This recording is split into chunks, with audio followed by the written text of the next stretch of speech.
ओम शांति 17/1/22 की वाणी है। मीठे बच्चे, प्यार से मुरली सुनो और सुनाओ। ज्ञान रत्नों से अपनी झोली भरपूर करो, तब भविष्य में राज्याधिकारी बनेंगे। प्रश्न: शिव बाबा को भोलानाथ क्यों कहा गया है? उत्तर: क्योंकि शिव बाबा सब बच्चों की बिगड़ी को 1 सेकंड में बना देते हैं। कहते भी हैं, राजा जनक को सेकंड में जीवन मुक्ति मिली, तो एक जनक की बात नहीं, तुम सबको बाप 1 सेकंड में जीवन मुक्ति दे देते हैं। भारत की बिगड़ी को बना देते हैं, दुखी बच्चों को सदा के लिए सुखी बना देते हैं। इसलिए उन्हें सब भोलानाथ कहकर याद करते हैं। शंकर को भोलानाथ नहीं कहेंगे। गीत भोलानाथ से निराला कोई और नहीं। ओम शांति। भोलानाथ बाप का बच्चों प्रति पहले डायरेक्शन है कि भोलानाथ की याद में रहो। मनुष्य को भोला नहीं कहा जाता। भोलानाथ शिव बाबा को ही कहेंगे। शंकर को भी भोलानाथ नहीं कह सकते। जो बिगड़ी को बनाने अर्थात दुखी को सुखी बनाने वाला है, उसको ही भोलानाथ कहा जाता है। बिगड़ी भी भारतवासियों की है, तो भारत की बिगड़ी को बनाने वाला भी जरूर भारत में ही आएगा ना। बिगड़ी को बनाने की युक्ति सेकंड में बतलाते हैं। जनक को भी युक्ति दी थी। बिगड़ी भी कोई एक की नहीं बनती। अगर जनक की बिगड़ी बनाई और उसने जीवन मुक्ति पाई तो जरूर राजधानी होगी। उनके साथ बहुतों की जीवन मुक्ति मिली होगी। भारतवासी यह भी समझते हैं कि भारत जीवन मुक्त था। जीवन मुक्त कहा जाता है स्वर्ग को, जीवन बंद कहा जाता है नरक को। यह है राजयोग। राजयोग से ही राजाई की स्थापना होती है, एक जनक की बात नहीं।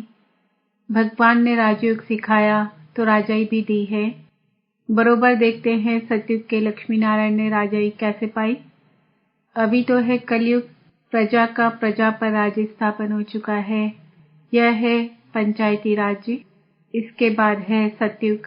तुम जानते हो लक्ष्मी नारायण ने आगे जन्म में ऐसा कर्तव्य किया है, तब सूर्यवंशी राजाई पाई है। फिर है चंद्रवंशी, वह तो राज्य की ट्रांसफर होती है। तुम जानते हो गीता है सर्वोत्तम धर्मशास्त्र, जिससे 3 धर्म स्थापन होते हैं और हर एक धर्म का शास्त्र एक ही होता है। संगम का भी एक ही शास्त्र है। महिमा भी गीता की ही है, जिससे सबकी सद्गति होती है। तो सद्गति करने वाला एक ही है। गीता में बरोबर रुद्र ज्ञान यज्ञ का भी वर्णन है, जिससे इस पुराने नर्क का विनाश होता है और स्वर्ग की स्थापना भी होती है। इसमें मूंझने की तो बात ही नहीं। बाबा ने समझाया है, पहले बाप का परिचय देना है कि विश्व में स्वर्ग की स्थापना करने वाला विश्व का मालिक ठहरा। वह है सबका बाप। फिर ये लक्ष्मी नारायण है विश्व के मालिक। उन्हों को जरूर शिव बाबा ने राज्य दिया होगा। अभी तो कलयुग है। भारत कौड़ी जैसा है, कर्ज बढ़ता जा रहा है। इसलिए सोना लेने का प्रबंध करते रहते हैं। भारत फिर हीरे जैसा कैसे बनेगा? लक्ष्मी नारायण को स्वर्ग की राजाई मिली है ना। यह भी तुम बच्चे जानते हो। गालियां तो खाना ही है। भारत में देवताएं भी गाली खाते आए हैं और देश वाले तो बहुत महिमा करते हैं। वह जानते हैं कि ये प्राचीन भारत के मालिक थे। अभी तुम बच्चे प्रैक्टिकल देख रहे हो। तुम बच्चों में जो विशाल बुद्धि है, उन्हों को ही खुशी होगी। विशाल बुद्धि वह है जो धारण कर और फिर दूसरों को कराते हैं। ऐसे मत समझो वहां सत्संगों आदि में तो 5-10 हजार लोग रोज जाते हैं। यहाँ तो इतने आते नहीं हैं। भक्ति तो वृद्धि को जरूर पाती रहेगी। उनसे यह कलम लगता रहेगा। कल पहले समझा है वही इन बातों को समझ सकते हैं। लोग तो कथा सुनाते हैं और सुनने वाले सुनकर घर चले गए बस। यहाँ तो कितनी मेहनत करनी पड़ती है। पवित्रता पर कितने हंगामे होते हैं। गवर्नमेंट भी कुछ नहीं कर सकती। यह पांडव गवर्नमेंट तो गुप्त है, अंडरग्राउंड सेना एक नाम है। तुम शक्ति सेना गुप्त हो, तुमको कोई समझ ना सके। तुम हो नॉन वायलेंस शक्ति सेना, इसका अर्थ कोई समझ ना सके। गीता के अक्षर का भी अर्थ समझ ना सके। बाप खुद बोलते हैं, यह नॉलेज प्रायः लोप हो जाती है। लक्ष्मी नारायण में भी ज्ञान नहीं रहता। मैं जो यह ज्ञान सुनाकर राजधानी स्थापन करता हूँ, वह कोई की बुद्धि में नहीं है। यह बाबा भी गीता आदि पढ़ते थे, परंतु यह बातें थोड़ी ही बुद्धि में थी। अभी देखो सेंटर्स भी कितने खुलते जाते हैं। पवित्रता पर विघ्न भी पड़ रहे हैं प्रैक्टिकल में। आगे भी पढ़ते थे, उन गीता पाठशालाओं में विघ्न की बात नहीं रहती। यहाँ तो तुम ब्रह्मा कुमार कुमारी बनते हो, यह अक्षर तो गीता में भी नहीं है। यह भी समझ की बात है। प्रजापिता ब्रह्मा के बच्चे ब्रह्मा कुमार कुमारी तो हर एक मनुष्य है, न कि सिर्फ भारतवासी, परंतु सारी सृष्टि के मनुष्य सब हैं। सभी प्रजापिता ब्रह्मा को एडम कहते हैं। जानते हैं वह मनुष्य सृष्टि का पहला हेड है, ह्यूमैनिटी स्थापन करने वाला है। ऐसे नहीं कि सृष्टि होती ही नहीं है, फिर ब्रह्मा पैदा हुआ, उनके मुख से मनुष्य रचे जाते हैं। नहीं, अगर कोई भी मनुष्य न हो तो फिर मुख्य वंशावली भी पैदा हो न सके। न ब्रह्मा मुख वंशावली, न ब्रह्मा कुख वंशावली हो सके। सृष्टि तो सारी है, उनकी कलम लगाई जाती है। यह नई नई बातें समझने की है। किसकी बुद्धि में बैठने में टाइम लगता है। कोई तो 1 मास में भी खड़े हो जाते हैं। जैसे देखो, बेंगलोर के अंगना बच्चे को कितना नशा चढ़ा हुआ था, जो हमारे पास 20 वर्ष वाले को भी नशा नहीं है। खुशी में डांस करता था। भगवान मिल गया, खुशी की बात है ना। भगवान आकर रक्षा करते हैं माया से, फिर स्वर्ग की राजा स्थापन करते हैं। बाबा तो बहुत क्लियर समझाते हैं। मैं इस साधारण तन द्वारा फिर से तुम बच्चों को वही सहज राजयोग और सृष्टि चक्र के आदि मध्य अंत का ज्ञान सिखलाता हूँ। तुम कह सकते हो आओ, तो हम आपको सतयुग से लेकर कलयुग अंत तक की हिस्ट्री सुनाएं कि अब फिर से कैसे सतयुग आने वाला है। जरूर सिखाने वाला भी होना चाहिए। हमको सिखलाते हैं तब तो हम समझा सकते हैं ना। बाकी तो जो गीता सुनाने वाले हैं, उनसे तो तुम लोगों ने बहुत सुना है, बहुत लेक्चर्स होते रहते हैं, परंतु वह इस धर्म के न होने कारण इस तरफ खींचते नहीं हैं। जब तुम्हारा प्रभाव निकलेगा फिर वृद्धि होगी, धीरे धीरे वृद्धि होती रहेगी। यह तो जानते हैं भारत कितना कंगाल है। मनुष्य भूख बहुत मरते हैं, दुखी होते हैं। भगवान की भक्ति करते हैं कि आकर दुख से छुड़ाओ। तुम बच्चे जानते हो सुखी सृष्टि कब होती है। यहाँ तुम बच्चों की झोली भर रही है इन अविनाशी ज्ञान रत्नों से। आगे तो सब सुनते सुनाते थे, परंतु उसमें झोली भरने का प्रश्न नहीं। झोली अभी सिर्फ तुम्हारी भर रही है, और जो टेप सुनेंगे वह मुरली पढ़ेंगे, वह सुन रहे होंगे, वह भी झोली भर रहे हैं। तुम हो शिव शक्ति सेना, भारत की झोली भरने वाले। भारत बहुत साहूकार हो जाएगा, परंतु जो झोली भरते हैं, राज्य तो सिर्फ वही करेंगे ना। भारत सोने की चिड़िया थी, फिर बन जाएगी, सभी सुखी होंगे, परंतु भारत में कितने करोड़ हैं, इतने सब तो वहां नहीं होंगे। जो झोली भरते हैं, राज्य भाग्य तो वही लेंगे। इसमें मुंझने की बात ही नहीं कि कैसे होंगे। अरे इन लक्ष्मी नारायण को देखो ना, यह सतयुग के मालिक है ना। स्वर्ग का रचयिता है शिव बाबा, और ये लक्ष्मी नारायण सतयुग के मालिक हैं। जरूर आगे जन्म में पुरुषार्थ किया है, आगे वाला जन्म होगा संगम पर। संगम कल्याणकारी है ना, क्योंकि संगम युग पर ही दुनिया बदलती है। तो जरूर कलयुग और सतयुग के बीच में ज्ञान दिया होगा। सो अब फिर से दे रहे हैं। फिर कोई कहे कि निराकार परमात्मा कैसे आकर राजयोग सिखलाएंगे, तो तुम त्रिमूर्ति दिखाओ, ब्रह्मा द्वारा स्थापना, तो जो स्थापना करेंगे वही पालना भी करेंगे। जैसे क्राइस्ट ने स्थापना की, फिर पालना के लिए पोप भी जरूर उनको बनना पड़े। वापस तो कोई जा ना सके, पालना जरूर करनी है।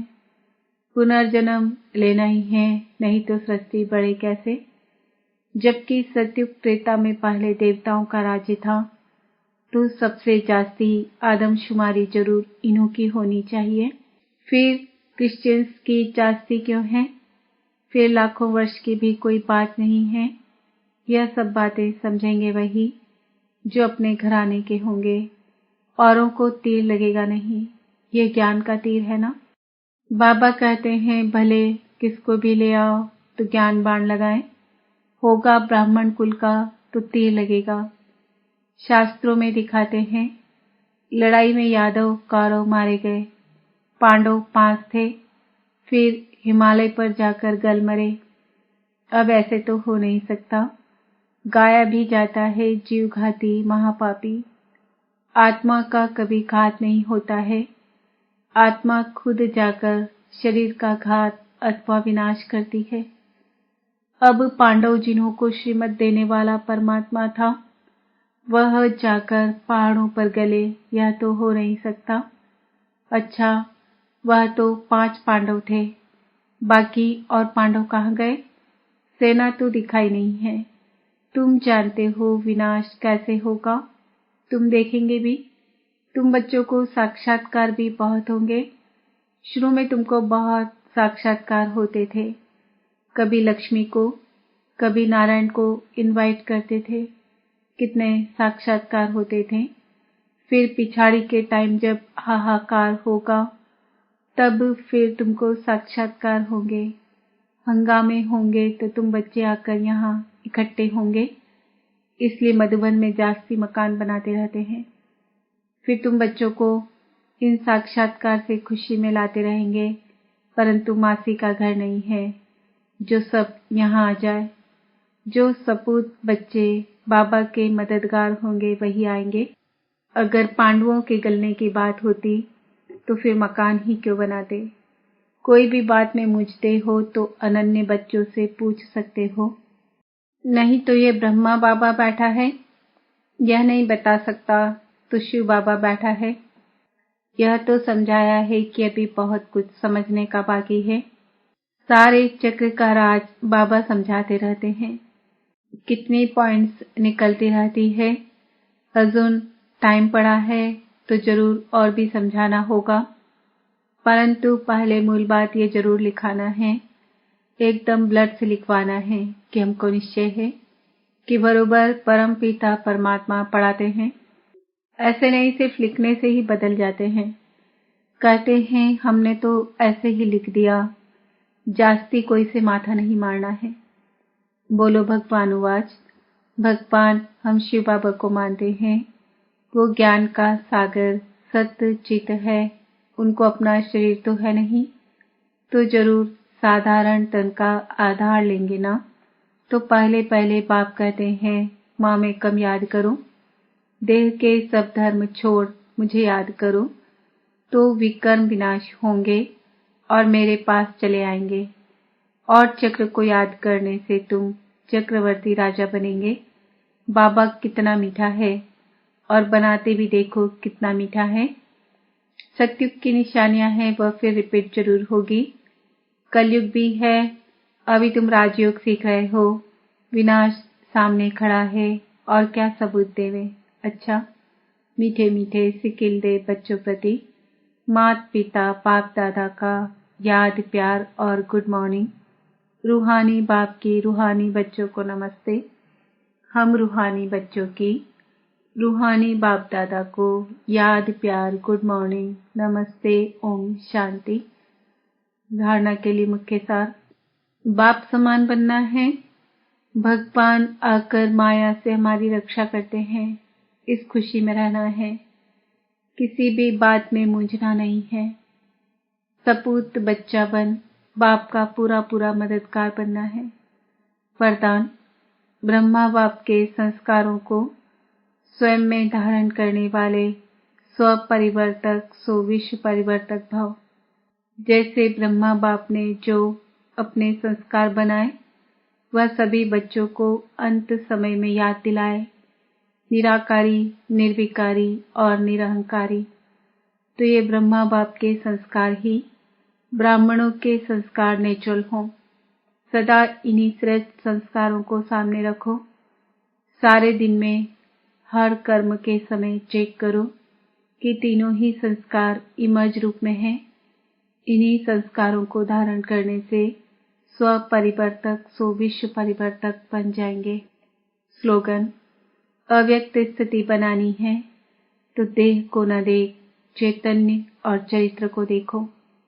लवलीन स्थिति का अनुभव करो। बाप का आप बच्चों से इतना प्यार है जो जीवन के सुख शांति की सब कामनाएं पूर्ण कर देते हैं। बाप सुख ही नहीं देते, लेकिन सुख के भंडार का मालिक बना देते हैं।